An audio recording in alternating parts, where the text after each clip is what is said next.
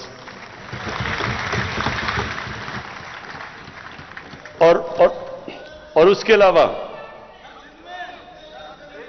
ہاں لیکن میں عرض کر دوں، یہ صوبے خود کر رہے ہیں، یہ ہم سینٹر سے نہیں کر رہے. انشاءاللہ جب یہ ساری صوبوں میں ہو جائے گا تو سندھ کو بھی پریشر پڑ جائے گا، سندھ کے اوپر بھی، کہ ان کو بھی دینے پڑیں گے ہیلتھ کارڈ. اور پھر جو ہمارا بہت بڑا پروگرام ہے، جو ہم نے افورڈیبل ہاؤسز، لوگوں کو گھر دینے ہیں، غریب طبقوں کو جو آج تک کبھی پیسے ان کے پاس نہیں ہوتے گھر بنانے کے لیے، تو ایک غریب خاندان کو ہم پورا سود ان کو ہم وہ قرضے دیں گے، یعنی جس طرح کہ اگر انہوں نے مہینے کا کرایہ دینا ہے، وہ کرایہ کی جگہ وہ قسط ہو جائے گی اور ان کا گھر اپنا ہو جائے گا. کسانوں کے لیے کسان کارڈ، یہ پہلی دفعہ ابھی پنجاب میں شروع ہے، یہ ہماری ساری انشاءاللہ جدھر بھی آزاد کشمیر میں بھی، گلگت بلتستان اور پختونخوا میں بھی، اس کا مقصد یہ ہوگا کسان کارڈ کا کہ بجائے کسان کے اوپر واؤچرز ہوتے تھے اور بڑے مشکل ہوتے تھے، ان کو پیسہ بھی نہیں نیچے پہنچتا تھا، اب ان کو کارڈ ملے گا. اس کارڈ کے اوپر جو بھی سبسڈی ہے، کھاد کے اوپر ہے، ٹیوب ویل کے اوپر ہے، کیڑے مارنے والی دوائیوں پہ ہے، اور اگر کوئی فصل ان کی خراب ہو جائے تو ڈائریکٹ کارڈ کے اوپر اب ہم سبسڈی دیں گے. یہ انشاءاللہ سال کے اینڈ تک پورا کسان کارڈ ساری جگہ چلا جائے گا. اور کسانوں کے لیے اس کے علاوہ 10 ڈیمز بن رہی ہیں پاکستان میں. انشاءاللہ اگلے 10 سال تک ہماری 10 ڈیمز پوری ہو جائیں گی. 2025 میں مومن ڈیم سب سے پہلے بن جائے گی، اس کے بعد پھر داسو. اور اس کا یہ ہوگا پہلی دفعہ پاکستان میں 50 سال میں کوشش کی ہے کہ پاکستان کے ریزروائرز بڑھے تاکہ کسانوں کو پانی زیادہ ملے، کیونکہ آگے پانی کا بڑا مسئلہ آ رہا ہے. اور پھر تعلیم میں سب سے پہلے تو ایک کریکولم، ایک نصاب، یہ بڑا مشکل کام تھا.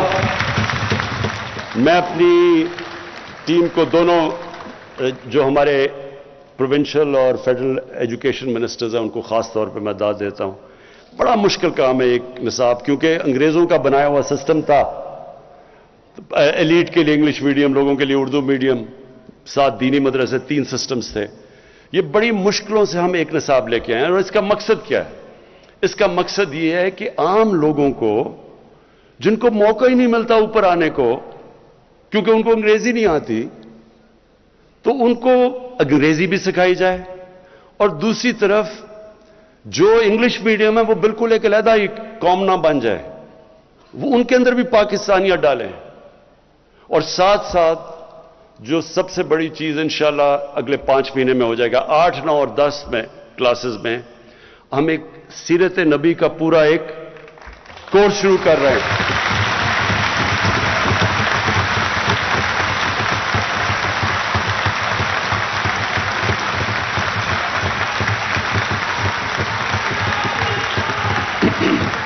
یہ اس لیے ضروری، میں اس لیے سمجھتا ہوں کہ آج جتنا یہ ضروری ہے، کبھی مسلمانوں کی تاریخ میں کبھی یہ ضروری نہیں تھا. ضروری تو خیر ہمیشہ تھا، جس طرح میں نے شروع میں کہا کہ کوئی اس قرآن میں جب انہوں نے ان کو رول ماڈل بنا دیا ہماری بہتری کے لیے، جو ان کو فالو کرے گا وہ اوپر چلا جائے گا. جو مدینہ کی ریاست کے اصولوں پہ قوم کھڑی ہوگی وہ اوپر چلی جائے گی. یہ تو اللہ نے اس لیے ہمیں ان کی سنت پہ چلنے کو کہا ہے. لیکن مجھے احساس ہوا کہ ہمارے بچوں کو سمجھ ہی نہیں ہے.